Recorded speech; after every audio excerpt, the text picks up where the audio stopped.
ધોરણ 6 સ્વઅધ્યયન પોથી ભાગ 1 તેમાં ગણિત વિષય જોઈએ.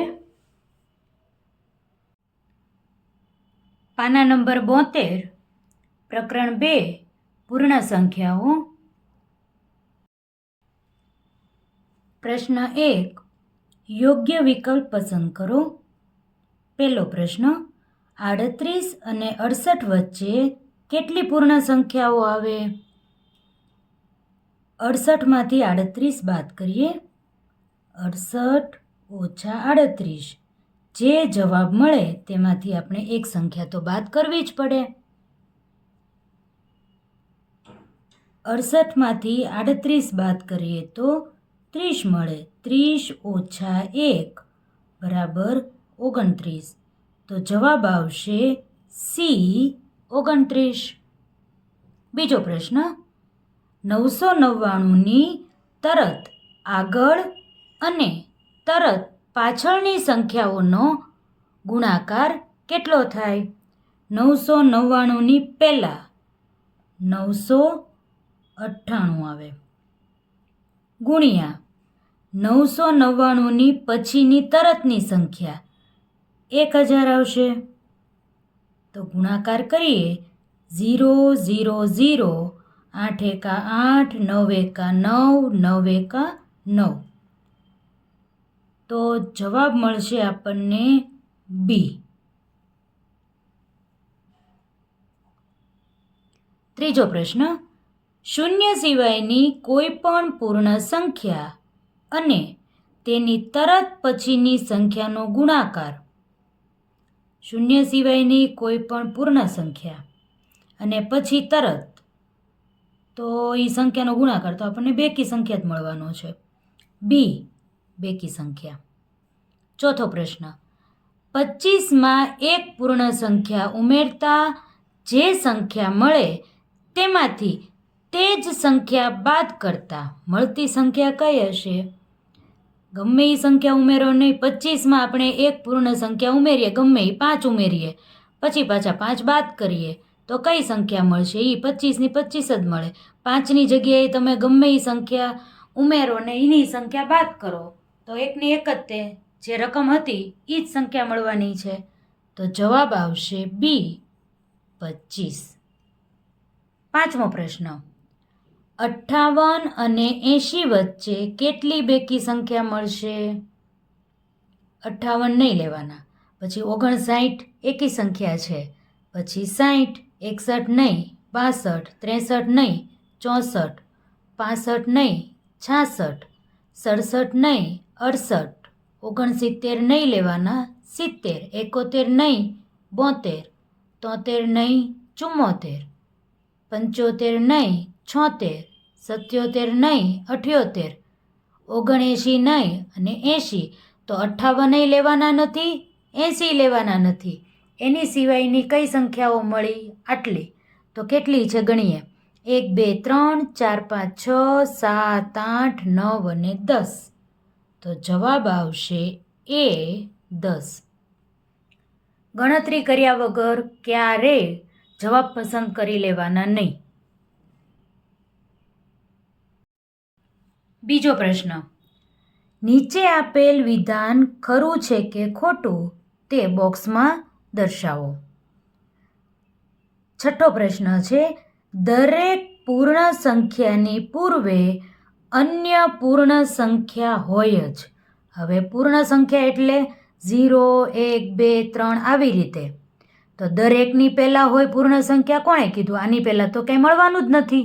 0ની પહેલાં શું મળશે આપણને? નક્કી કરીએ કે આપણે?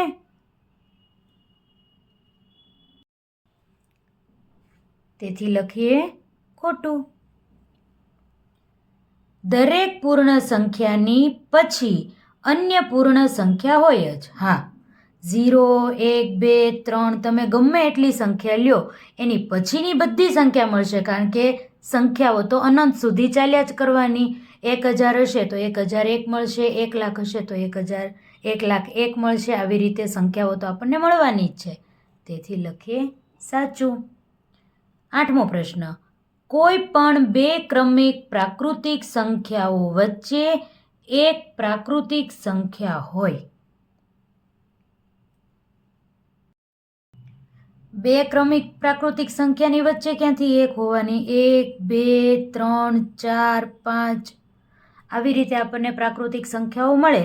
તો બે ક્રમિક આ અને એની પછીની તરતની આ બંને ક્રમિક કહેવાય. 2 અને 3 આ બંને ક્રમિક પ્રાકૃતિક સંખ્યા છે. તો એની વચ્ચે એક પણ પ્રાકૃતિક સંખ્યા આપણને દેખાતી નથી, તેથી આવું શક્ય નથી. પછીનો પ્રશ્ન ત્રીજો, જવાબ આપો. 11,232 અને 11,247ની વચ્ચે આવતી પૂર્ણ સંખ્યાઓ લખો. જવાબ લખવાની તો જગ્યા છોડી નથી.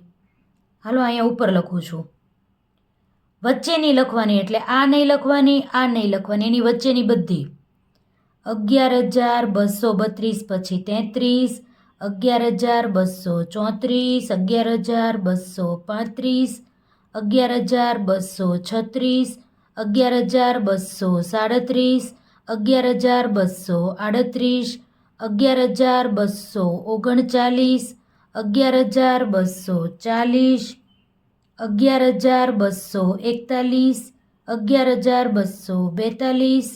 11,243, 11,244, 11,245, 11,246. આની પછી આવશે 11,247, પણ વચ્ચેની કીધી છે તેથી આ બંને સંખ્યા આપણે લખવાની નથી. 10મો પ્રશ્ન, 13,400ની પહેલા તરત આવતી 3 પૂર્ણ સંખ્યાઓ લખો. પહેલાની સંખ્યા આપણે લખવાની છે 3.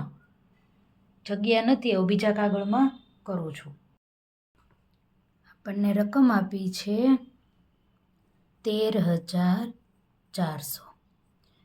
આગળની સંખ્યા છે એટલે એક બાદ કરવા પડે.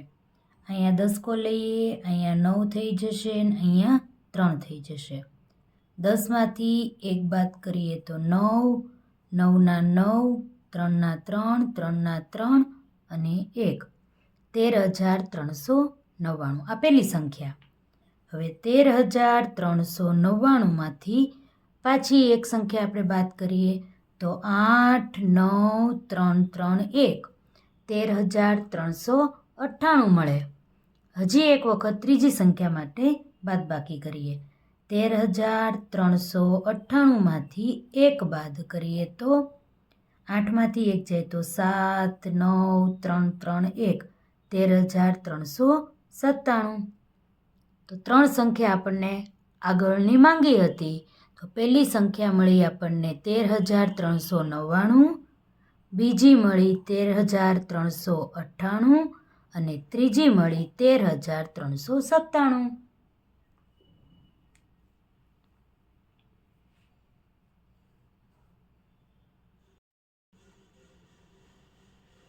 અધ્યયન નિષ્પત્તિનું સર્વગ્રાહી મૂલ્યાંકન જોઈએ. પ્રશ્ન 1, યોગ્ય વિકલ્પ પસંદ કરો. એમાં પહેલો પ્રશ્ન છે, નીચેની પૂર્ણ સંખ્યામાંથી કઈ સંખ્યાની પૂર્વે અન્ય પૂર્ણ સંખ્યા ન મળે? હજી હમણાં આપણે જોયું હતું 0. પૂર્ણ સંખ્યા એટલે 0, 1, 2, 3 અનંત સુધી. તો 0ની આગળ કોઈ પૂર્ણ સંખ્યા આપણને મળતી નથી. બીજો પ્રશ્ન, નીચેનામાંથી કયા વિધાનો સાચા છે? તમામ પૂર્ણ સંખ્યાઓનો સમાવેશ પ્રાકૃતિક સંખ્યામાં થાય, ન થાય, 0નો ન થાય. તમામ પૂર્ણ સંખ્યાઓની તરત પછીની અન્ય પૂર્ણ સંખ્યા મળે, સાચી વાત છે. તમામ પ્રાકૃતિક સંખ્યાઓનો સમાવેશ પૂર્ણ સંખ્યામાં થાય, હા એ વાત સાચી.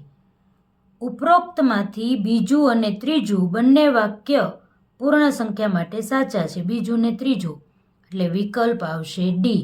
આ જવાબ આપણો સાચો છે. બધું વાંચવું જોઈએ, નહીતર પછી ખોટો ઓપ્શન છે એ ટીક થઈ જાય. બીજો પ્રશ્ન, ખાલી જગ્યા પૂરો.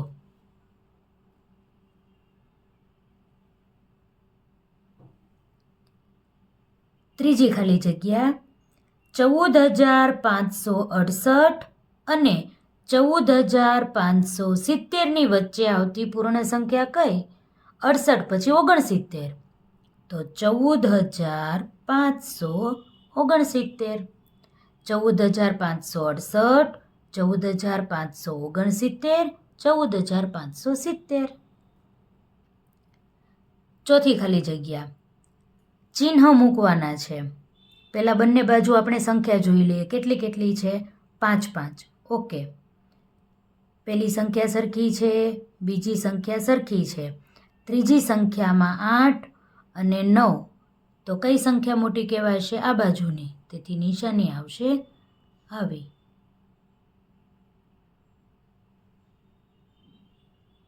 પછી જોઈએ 58,940ની પહેલા તરત આવતી પૂર્ણ સંખ્યા ખાલી જગ્યા છે. પહેલાંની હોય એટલે બાદબાકી કરવી જ પડે.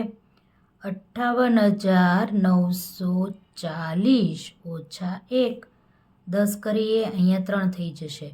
10માંથી 1 જાય તો 9, 3 ના 3, 9, 8 અને 5. 58,939.